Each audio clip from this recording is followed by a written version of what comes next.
is episode 140 of Lima Time. He is Patrick. I am James. We're pressed for time with our special guest for this evening, and we've been getting more special guests. And I want to continue to get special guests, so we are going to abide by the time constraints that they are under. So let's just go ahead and welcome in this very special guest. We had Jeff passing on a couple weeks, and it really polarized some people. So because of his reporting and him doing his freaking job. So we are very happy to welcome on this next guest, someone who's sure to polarize everybody. Ladies and gentlemen, Trevor Bauer. Yes. Hey, what's up, guys? What's up? You flying your drones? You flying your drones, Trevor? Yep. All right. It's Houston's own, your pal and mine, the genius behind the greatest Sports Center name of all time. It is your friend of mine, Robert Flores. Robert, how are you doing? I'm doing good. How are you guys doing? You know, in the playoffs at 29 and 31. Hey, I would like to say this is a return. This is welcome back to the podcast. That's Robert right. Flores. He did the show before 2016, I guess, back when we first started out. So welcome back to the show.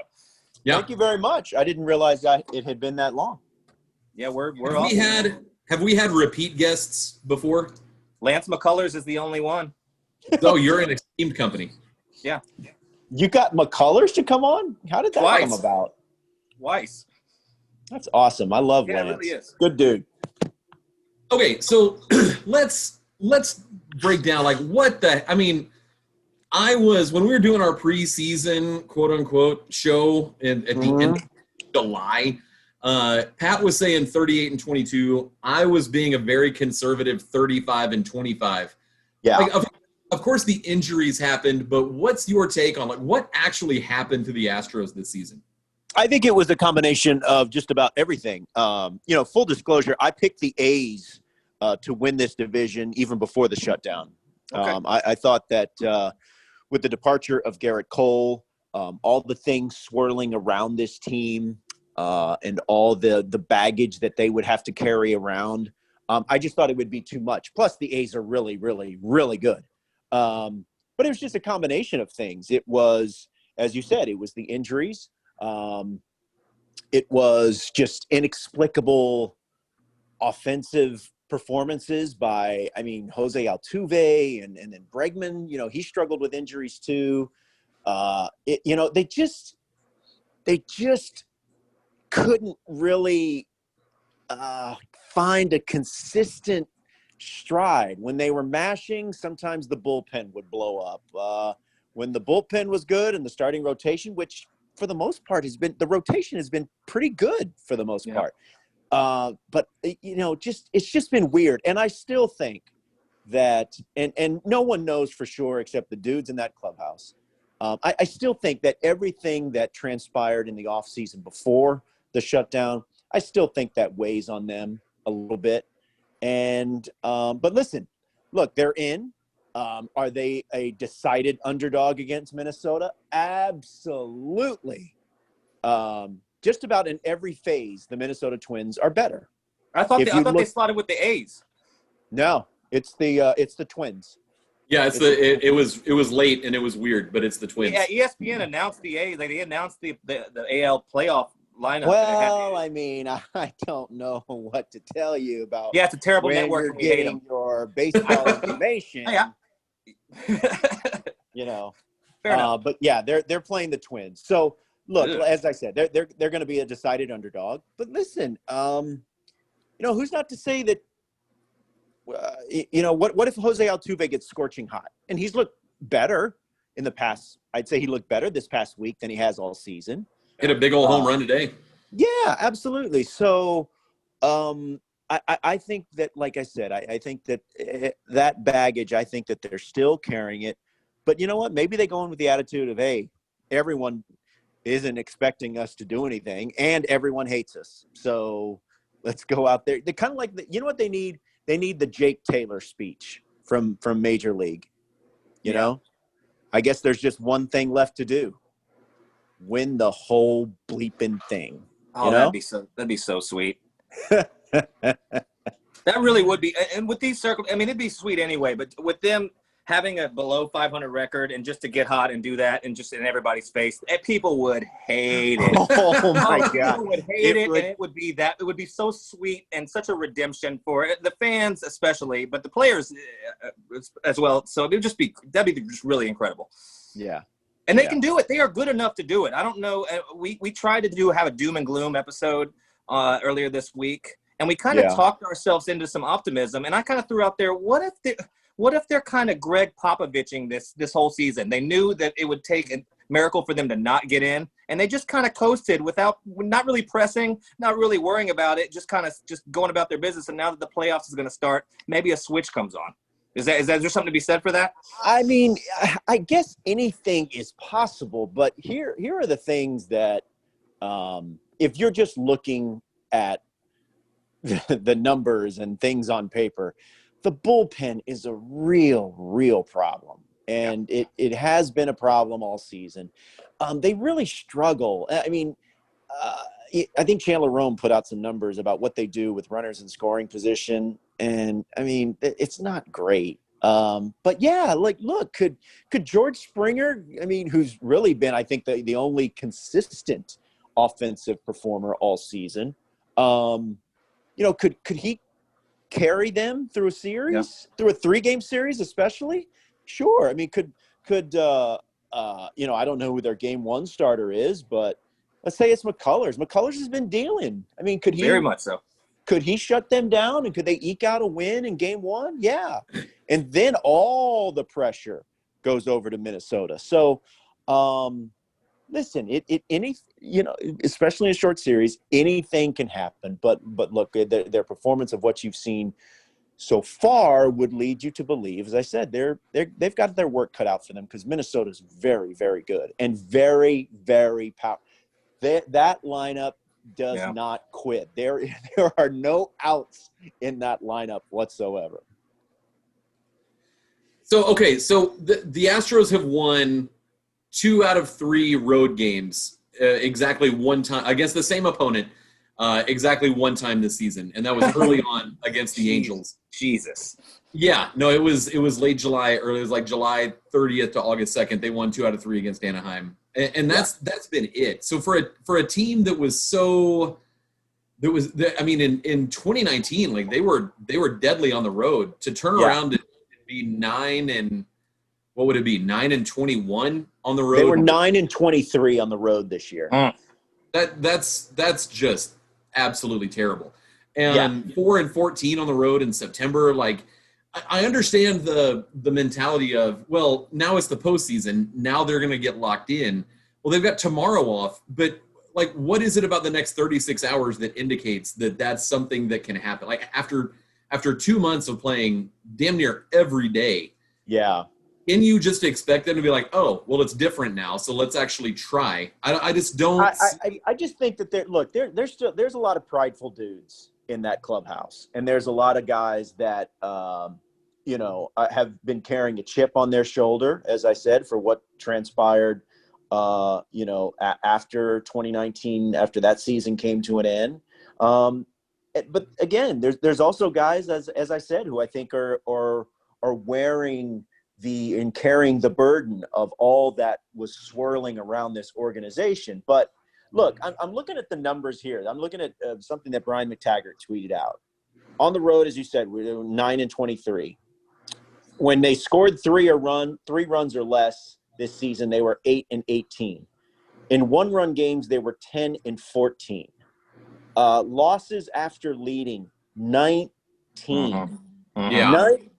So when you think about playoff baseball, more often than not, you're talking about tight ball games, as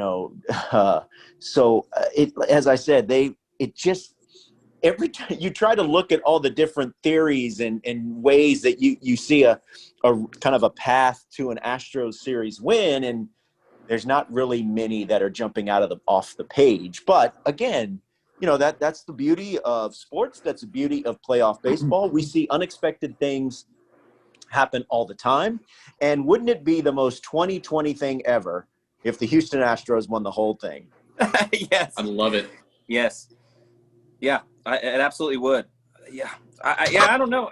We talked about earlier this week also about how they don't have the same youthful exuberance that they've had, and maybe that's something that that used to kind of feed them going in 2017 and even going past that. Do you think that maybe with the lack of crowds, which I think that fed them as well, do you think that having it be the playoffs and postseason and having that extra edge, maybe that is something that could be the tipping point? That is something that without having the crowds and all these things that maybe feel in the past, that maybe that's something that could actually be a switch for them? Yeah, I mean, look, listen. As I said, I think that they need. I think that they need something to rally around, to galvanize what has been a very difficult year for everyone, including them. And as I said, it's not going to be easy, and it's not going to be expected. And maybe that's something that they can hang their hat on. That look, we've got some elite players still here in this clubhouse, and every once in a while or frequently, we see guys step up in postseasons. Mm-hmm. I mean, Edgar Renteria is a World Series MVP, for goodness sakes, you know. So, and then Steve Pearce is a World Series MVP. So, all it takes is just like maybe one unexpected moment or person to turn the momentum. Because I do believe in momentum, especially in playoff and in crunch time. So, I again, full disclosure, I don't think that they will get out of the first round. But if they find a way to do it, if they find a way to beat Minnesota, then I'm looking at the bracket right now. Then they're paired up with Cleveland or the A's. Okay, yeah. So again, it's short series, and then you're going to be at Dodger. From there you go from Minnesota, and if they win there, then they go to Dodger Stadium for either Cleveland or the A's. So it's possible. We'll see. How's that for hope? No, that's the right take. We'll see. It's dead on exactly the right thing. Yeah. Hey, maybe that's what the Astros hashtag should be. Hashtag we'll see. Take it back with a question mark. Take it back. Yeah, exactly. Exactly. So I'll ask you this, and then we'll let you go because I know you have other commitments this evening. Which number ends up greater, Astros playoff wins or University of Houston football games actually played? Oh my God, those poor kids! They can't find a game, man. No. They're just gonna have to go hang out at a park somewhere, see if they can run some flag football with someone. I think the Astros do get a game, and I think that the Twins ultimately take it in 3. But as I said, if they win, if this goes to a deciding game, a third and deciding game, I think the pressure's really on the Minnesota Twins because of, they're at home. Again, they're heavily favored. They've had a tremendous season. But we've seen some strange things happen in playoff baseball. So I'm looking forward to it. It's definitely one that we could have not have predicted that we'd be playing in these conditions and in this format when the year started. But yet here we are. Cool. No, I agree 100%. Pat, any last remarks? No. I really got nothing. I got nothing left. That's pretty much aligns with what I feel. And I don't want to dampen. I don't want to dampen this more by asking about the scandal. Yeah, I will say that I think that this is I think this franchise is at a crossroads right now, because you look at no matter what happens in the playoffs, your entire starting outfield, or your entire starting outfield are free agents at the end of the season. Yep. You're not going to have Justin Verlander next year. McCullers and Correa are free agents at the end of 2021. So it's going to be some real intriguing next several days for the current Astros and next several months for what this organization will ultimately look like. Yeah, I agree. Okay, guys, thank you. That's a lot of. All right, thanks, Robert. I love spreading the cheer. You really did. Thank you for that. Appreciate it. All right, appreciate it. Hey, you got it, guys. Thank you. All right, man. All right. All right. So, where do we even start with this Rangers series? I think we should just throw this Ranger series just out based on when they clinched and what happened. I just throw it out. Don't even look at it. So the biggest question, it's whatever. You had guys coming out of the game early today, which I totally understand. Well, you had big hits from contributors. So if you want to look at it positively, Correa hits a home run, Altuve hits a home run, Bregman continues to hit. So if you want to look at it that way, they were producing runs, but like Robert talked about, they blow a bunch of leads and they continue to do so. But I don't think that I don't know if this series counts as much as the rest of the season did, even though it would align with everything else. So I don't know. That's how I'm looking at it. Like, they clinched, they're good to go. Let's just not get injured. Let's get ready for the postseason. Who cares? Who gives a shit about the Texas Rangers? I mean, am I right? Who cares? No, you're exactly right. One thing I was thinking about is when it comes to your usage of pitchers in the postseason, it drastically changes from the regular season. So Dusty Baker and Brent Strom were running dudes out there, in end of July, August, September. And basically, like, when did you pitch last? Was it Thursday? Cool, you can throw today, and you're going to throw today. And you're going to get 3 outs, whether your ERA is 15 by the end of it or not. Exactly. That changes in the postseason. And so you're not going to see freaking Chase De Jong, or however you pronounce his name, which in Dutch, it's Chase De Jong. That's what his name is. Jong. I love that's a good joke that not only do you use all the time, but every time I'm just like, that's correct. I'm just always looking to disagree with them. Like, yes, that is the translation, no matter what it is. That's always anything French is. So yeah, that is correct. I love it. I love doing it with DJ LeMahieu and how it's French for DJ the Mayhew. The Mayhew. That's great. I love it. It never fails. It's a perfect formula for a joke that cannot be stopped. We're not gonna see that. We're not gonna see Brandon Bielak, getting. Are you sure? Are you sure? Based on what we've seen from Dusty Baker, anything's possible. Well, hopefully Brent Strom, just, I don't know, sedates him or like laces him with LSD or something. Yeah. That we'll see. Yeah, give him his. Who's the Pittsburgh pitcher that was on LSD? Doc Ellis. No, not Doc Ellis. The other one. Yeah. No, was it's Doc Ellis. It wasn't? Okay, fair enough. What I was going to say is, Dusty Baker's MO over the years has been that he leaves guys in too long.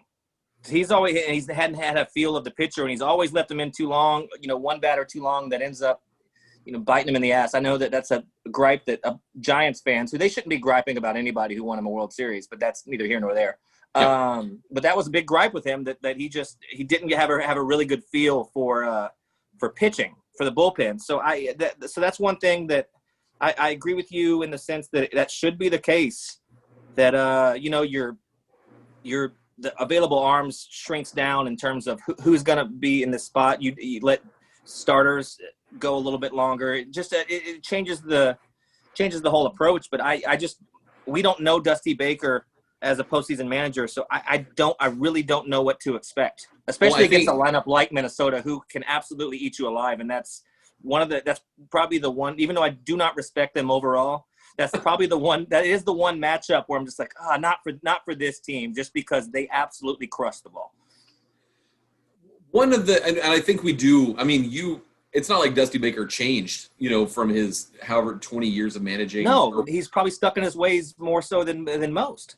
So when you said, I don't think we know Dusty, but we know what Dusty Baker's about. I ultimately still think that he was the right guy for this particular job. 100%. I agree.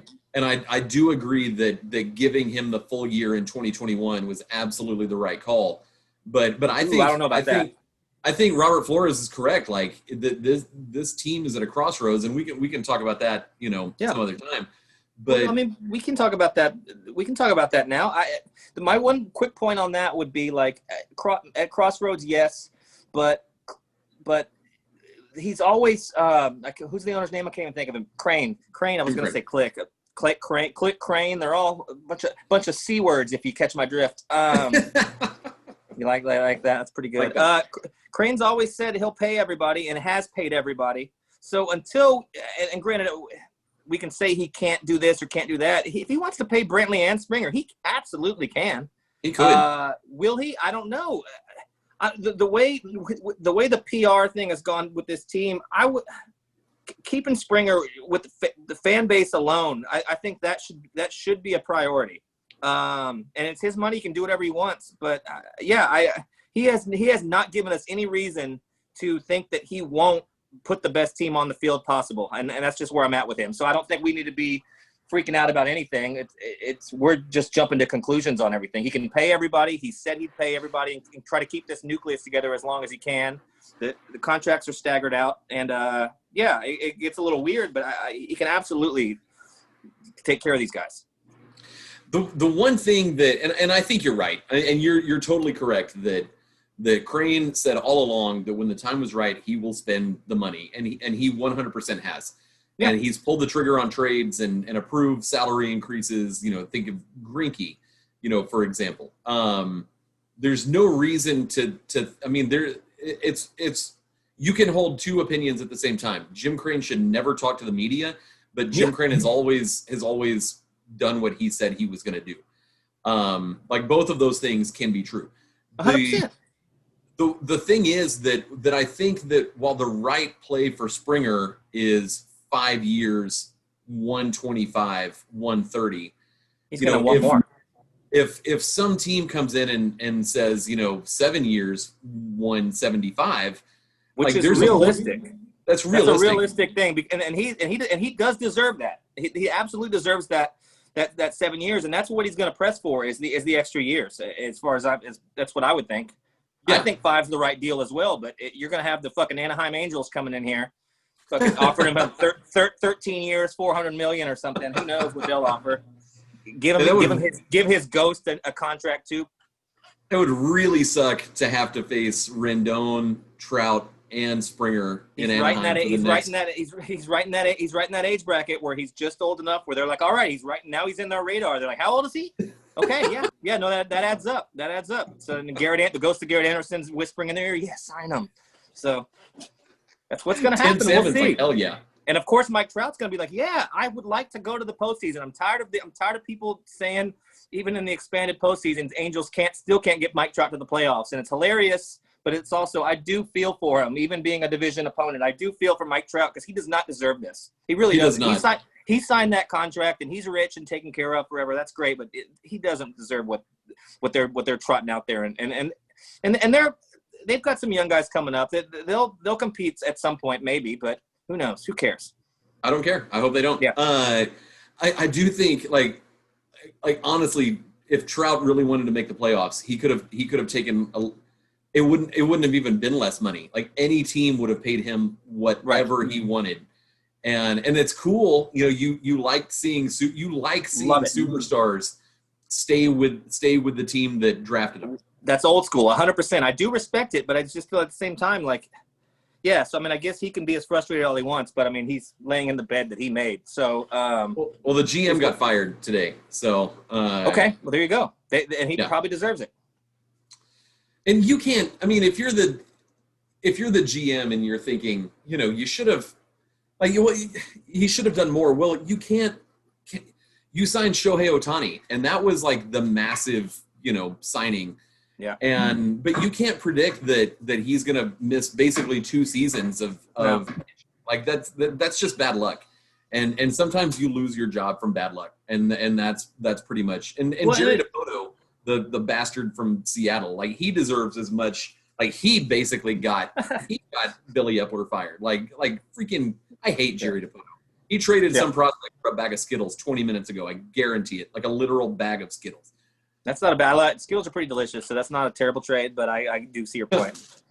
No, but it looks a lot worse too with the Astros being under 500 and an expanded postseason year. Even though this is a weird thing to look at, but you got to look at it and be like, how are we're around 500 every single year? All we had to do was do that to be in this postseason, and we still couldn't do it. So I mean, it's like, what?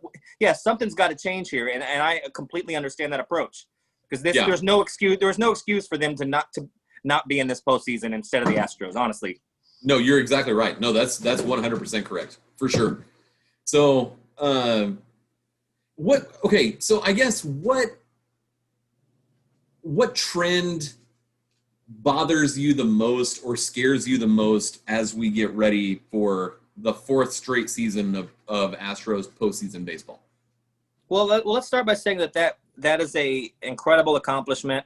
That's something that we need to acknowledge and just no matter how weird this year is and know how much of a backing themselves into the playoffs they're in. It doesn't matter. Each year to year, doesn't matter what your record is. If you get in, you got in. So that's an accomplishment. Never been done before. Exactly. The Astros have never made the postseason 4 years in a row. That's cool. There you go. So we are. I mean, and we not that anybody would say different, but we are still in the golden era of Houston Astros baseball. And as much as, and just like Crane, two things can be at the same time. Yeah, the black, terrible era of Astros baseball is also running congruently with the greatest era in Astros baseball. And both are true.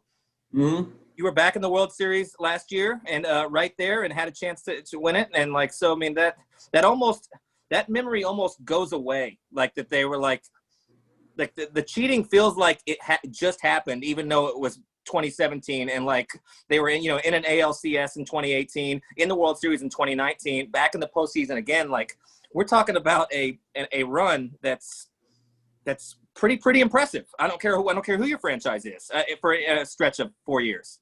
It's you throw in 2015 and a little area, 5 out of 6 years in the postseason for competing. That's pretty damn impressive, and so there's something to be said for that. But to answer your question, what Robert Flores said, the bullpen, they give up all these runs. You turn around, they're winning, and then you go about your business. If you're not watching the game, you come back and they've given up 5 runs in an inning, home runs, and just every time there's runners in scoring position, that base hit comes through, and they're just giving up big hits, and the bullpen, it just cannot be trusted.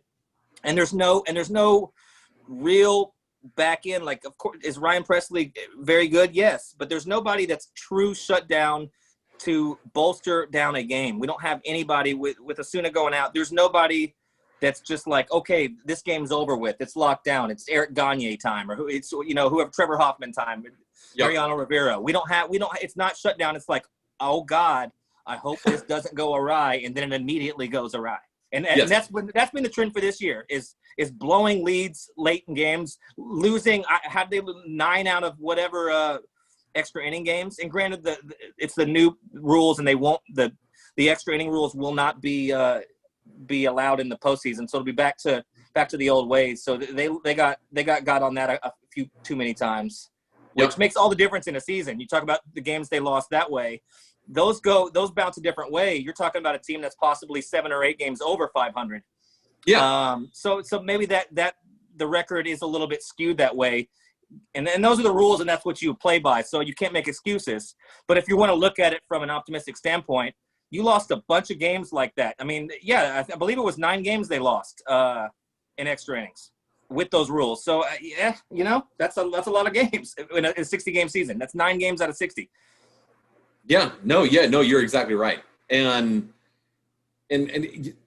I keep going back to the idea that the Astros are throwing guys out there to get 27 outs and make it to the next day, and everybody tests negative. Those are your, testing negative is your main goal. Right. Winning the game is secondary to that. And here comes Rob Manfred sending Josh James a COVID blanket, just a blanket that he got some COVID patients, underneath Grand Central Station, to cough into, and he sends them to Josh James. Josh James actually figured his crap out, I think, because early on in the season, he started throwing strikes. Yeah, so he made big adjustments, and that's for him. That's the whole difference. That's the whole thing. So and so if you have. And maybe they get Josh James back. Maybe if he can string together a couple negative tests, he can come back, and that changes the whole complexion of the bullpen. God, what a stupid fucking thing. I mean, I'm sorry. I get it, but what a stupid thing to have to make a comment on. Yeah, for sure. And, so there's just so much that, like, part of me wishes, like, the whole thing was over. Part of me is excited about the idea of just wrecking everyone's fantasy of watching the Astros crash and burn and then watching them, lift a trophy here in, right, I don't know, a month. Like, that would, both would be fine with me. If I didn't have to think about the Astros again, for a couple of months, like that would actually be really okay with me, but I also want to shove it down everybody's throat. Well, 100%. Yeah, and I think, and I have to, as bad as it sounds for hosting an Astros podcast and stuff, and of course we're rooting for the team. We're never against the Astros in any way, but like, I think this is a thing that at least I personally take solace in. This year, I just don't care. And I haven't. They've been very frustrating to watch. But I've skipped games when I didn't feel like watching them. I do not. I'm rooting for them. I love the Astros. That doesn't change. But it doesn't matter. So if they get knocked out instantly by the Minnesota Twins, will it suck? Yeah. But okay, whatever. Let's get on with this. Let's move on. Let's survive the winter. And if they get on a run, of course I'm going to support them and catch the fever just like any other time, and I'm rooting for them to do so. I'd love for them to come out guns blazing and shove it in everybody's face. I'm absolutely rooting for that, but it's just not like it's not going to be we talk about just the nerves of those postseason games and the stuff of just watching it, and those nerves are fun normally. At least for me, like will it give you a heart attack and whatnot? But like there's something that's the fun of sports, is that like, oh my God, what's going to happen here? I cannot deal with this. That's what I love about it. I don't have any of that. I don't have any edge. I do not care. I'm rooting for them, but I'm not hanging anything on a loss. So tell me if you have a buddy like this. So we don't have cable. We cut the cord and we stream everything online, which means that I'm like 2 minutes behind what everybody else is seeing. And it really screwed me up this morning when I was watching Leeds United. And I just happened to be like kind of scrolling through Twitter, keeping my eye on the game. Can't do that. You can't scroll Twitter if you're watching a stream. No, and I wasn't even really. I was perfectly content with a 0-0 tie with Sheffield United, and then I saw goal Bamford, and I was like, wait, what? And I looked up, and it was like the 86th minute, and I was like, shit. So my wife was next to me, and I was like, it ruined what you're doing. I was like, just watch. I was like, it's gonna be okay, but just watch. And then 2 minutes later, Leeds scored. They win 1-0. Like, I have a buddy that knows that I stream, and it gives him a certain amount of pleasure to call me. That's fucked up. A minute and a half. As soon as something happens that he sees, he'll call me and be like, I just want to hear your reaction. I'm like, what? I think that's just somebody not paying attention and not understanding how streams work or something. Because if it's on purpose, that's extremely fucked up. It's definitely on purpose. So I've started, like last season, in the postseason, I turned my phone off. And then I realized like it was way better to not follow the game on Twitter and live, at the same time. Like that's just better. Right. I actually, doing this and talking to Roflo, who's I mentioned his signature SportsCenter thing, and it was the what's Djokovic, the tennis player? What's Djokovic's first name? Novak. Yeah, I think it is. Yeah. There was some tennis highlight on SportsCenter, and out of nowhere he came up with, is Novak going to have to Djokovic? And it's the greatest thing I've ever heard on SportsCenter.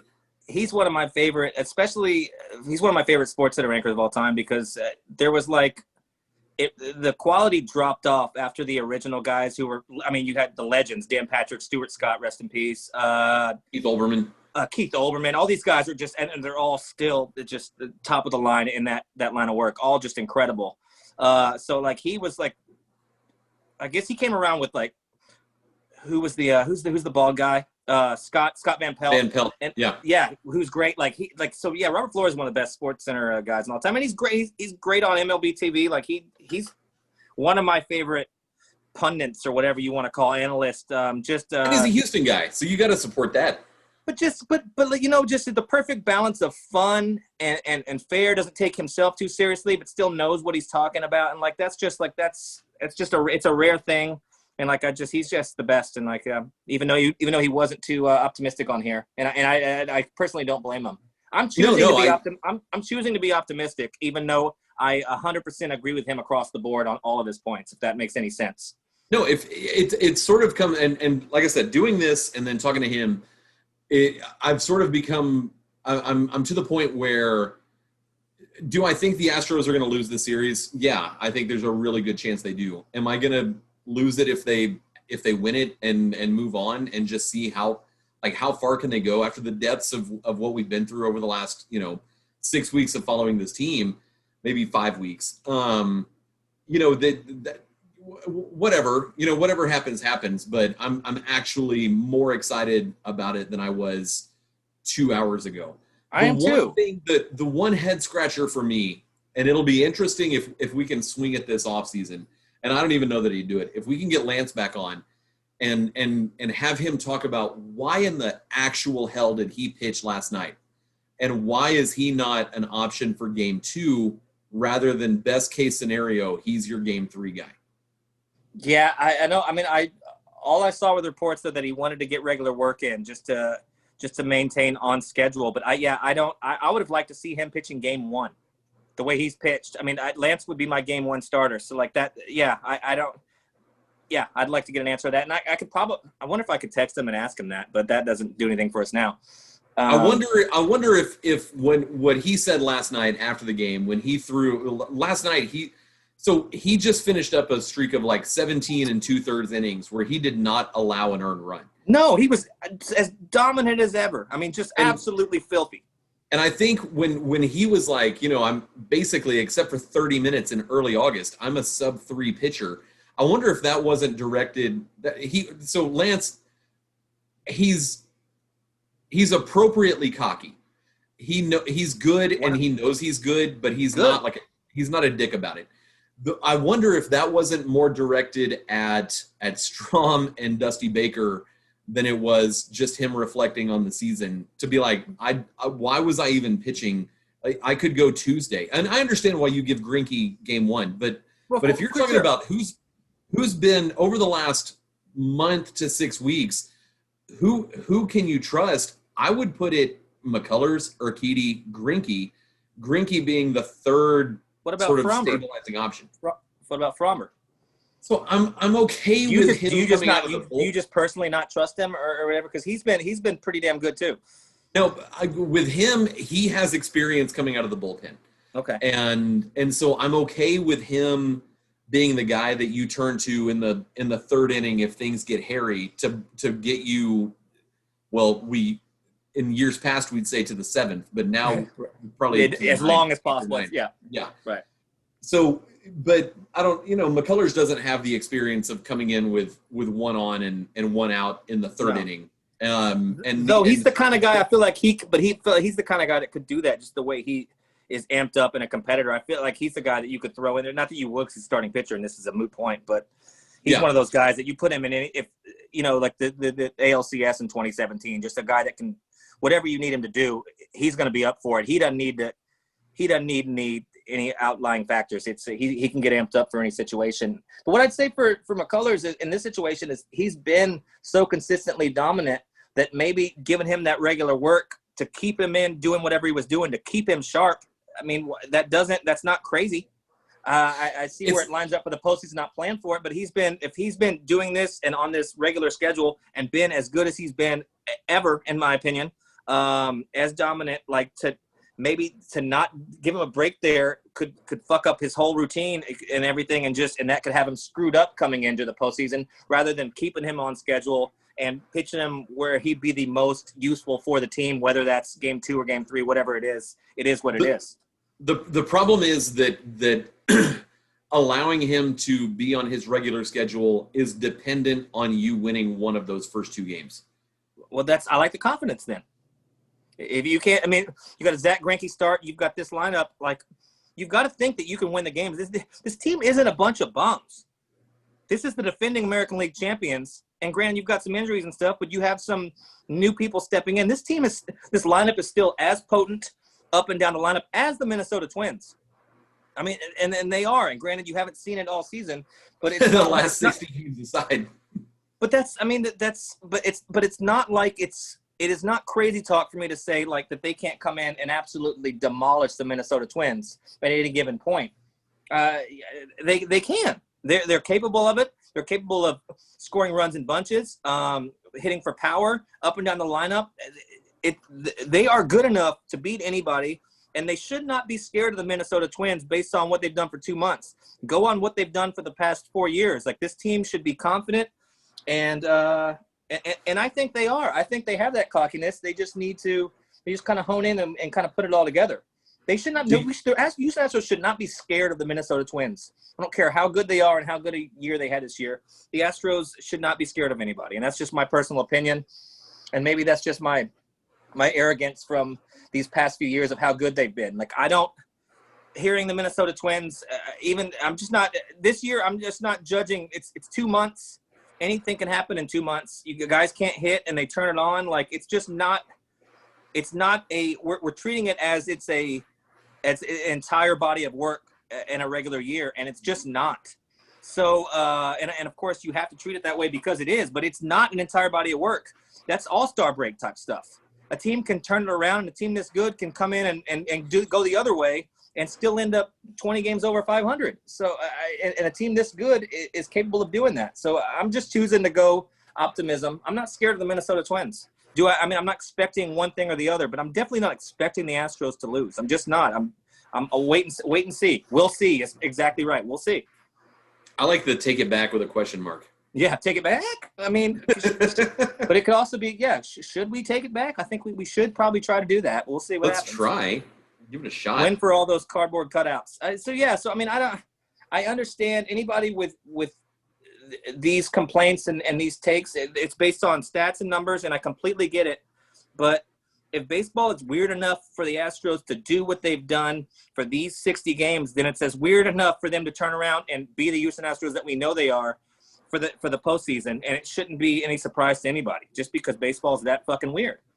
And honestly, there could be, where you look around the clubhouse and you see Brantley, you see Reddick, who's probably in a Speedo for no reason. Like, literally no reason. Speedo. Like, no, come on, Reddick. Read the room. Like, can you just not have the Confederate flag Speedo on this time? He's like, sorry, buddy. It's heritage, not hate. It's heritage, not hate. Like, Reddick, it feels like hate. It does feel a little bit like hate. Heritage, not hate. Trust me, heritage, not hate.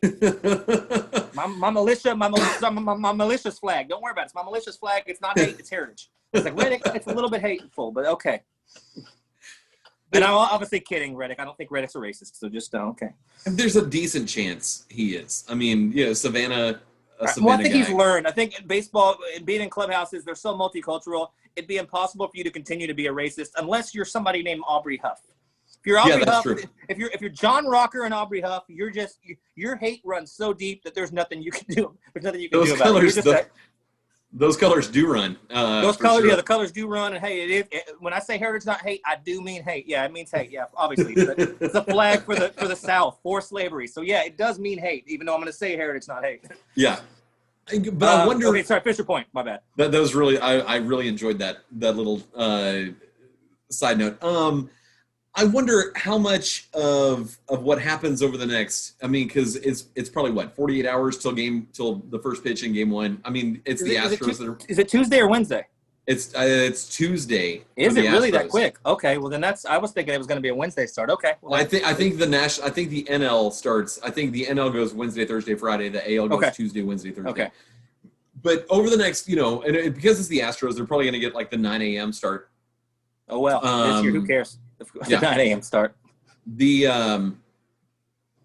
how much of it is looking around and seeing Brantley, seeing Reddick, seeing Springer, and thinking like, this is it. Like, we don't know what's going to happen this offseason. Let's see what damage we can do. And because this just, I mean, you think of like the core four, the Altuve, Correa, Bregman, Springer. Springer might be gone, and Correa might be gone after next season. And right. I made a weird comparison. Like Correa has acted more like Adam Everett this season than the Carlos Correa that we knew.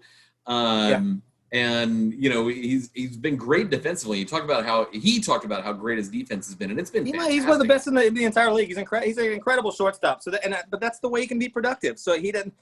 But the difference between a 256 defensive shortstop and a 286 defensive shortstop is $100 million.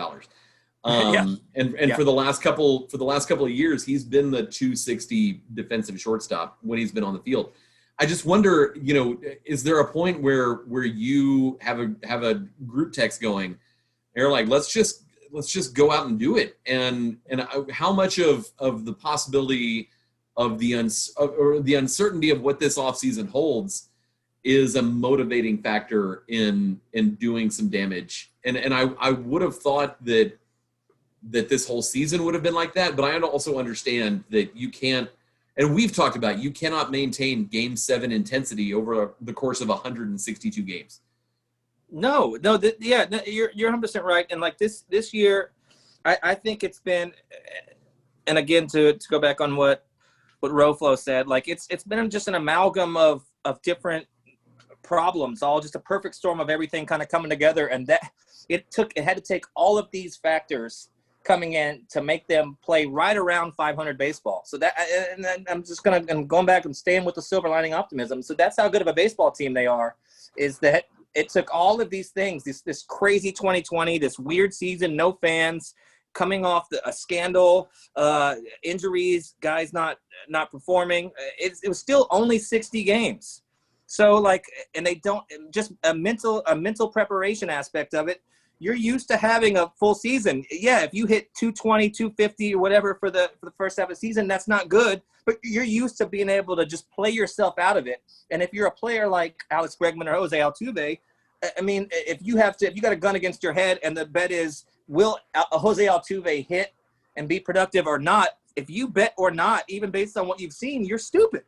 Yeah, because all of history says Jose Altuve is an elite hitter and can hit. So it's just, and he ultimately will. So I think all of the pessimism is going off the fact that you haven't had production from those guys.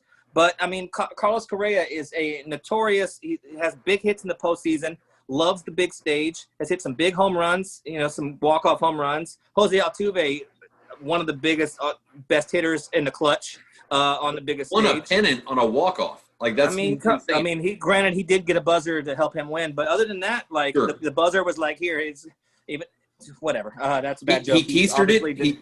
He keistered it, and it was it gave him some pleasure to know that the fastball was coming, and we respect it. And I've seen that same pitch from Aroldis Chapman this year, and on multiple games that he's given up walk-offs where he's just made bad pitches over the plate and bad counts and pitchers counts where he didn't need to do that and got teed up. So he just got on that one, and Jose Altuve absolutely demolished it. So that is what it is. Yankees fans act like the devil hit a walk-off. I would too. Christ. So I can't. Are they the worst people and they're terrible? Yeah, they're awful. But I can't say that I don't. I mean, you look for any scapegoat, anything you can blame it on. That's just the American way. I don't blame him. Yeah. Jose Altuve had the real devil in his ear saying, "Here comes the we are not even the angels in the outfield. The devil's in the infield, and it's got a bunch of demons helping Jose Altuve." That's my new movie I've written. It's the demons in the infield, and the devil and a bunch of demons help the Astros win the 2020 World Series, and it's really fun script.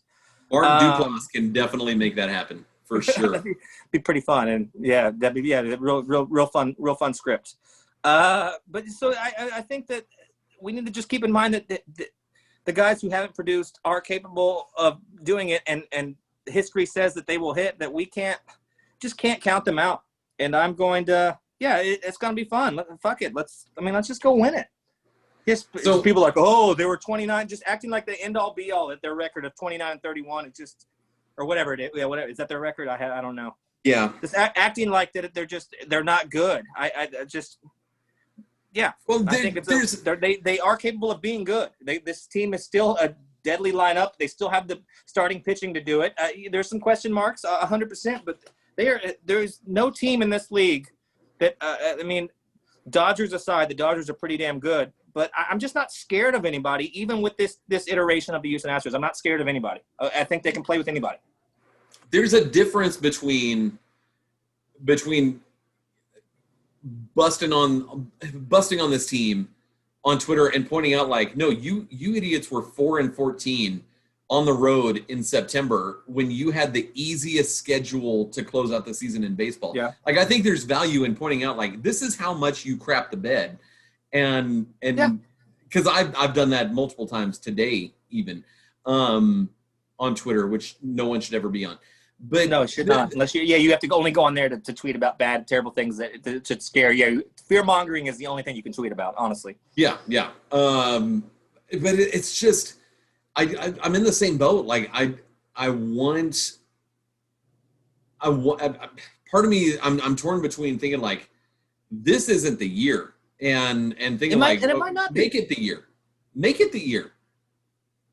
Yeah, but I don't know that you can just flip a switch after 60 games and from Sunday to Tuesday turn into a completely different team. I think a team with the success they've had over the past few years in the postseason, and these kind of veterans, those kind of guys, I think that they are capable of making that kind of switch.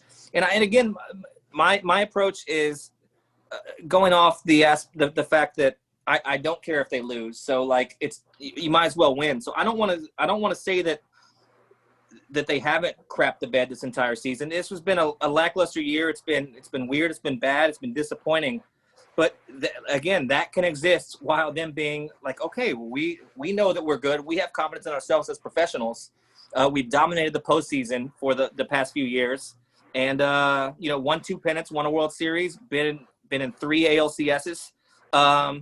I mean, they can win in the postseason, and granted, you don't have a JV, and there's some factors that where you can look at this, but they're professionals and they're perfectly capable of it. So I'm just looking at like, fuck it, let's go. I mean, it's the Minnesota Twins. We had the Memorial Day Miracle. Like, come on, we don't trust them. I don't care how good their lineup is, and Marwin Gonzalez wanting to haunt us. Are we doing post-game shows for the Patreon after this week? I think let's do it. I think we should. All right, I'm just not going to sleep this week. I was considering throwing this one on the Patreon just because of the duration of Robert Flores, but I'm not going to do it just because I'm a nice person. But we'll do the post-game streams on that for sure. So join up patreon.com/LimaTime. We will do a nightly recap of each game. Hopefully it's both games in our favor. Hopefully it's not just both games. Just 2 games and we're done. But I mean, that's possible. We'll see. But it's possible. So hit us up on Patreon. We'll do we'll do a post game show this week for the foreseeable future until the Astros don't play anymore. Let's get excited. It's postseason baseball. Let's have some fun with it. Let's see. Are they going to have the audacity to sell $120 hoodies again? Because I'm buying one if they are. Fuck it. Now let's do it. Let's get our hats with the weird emblem on it. Let's just spend our money. I've got so many postseason hats from when they lose. I'm just like, I'm not going to wear this ever again. But am I going to buy it? 100%. Let's buy our gear. Let's get crazy and take it back? ? You know what I mean? Trump 2020. Goodbye.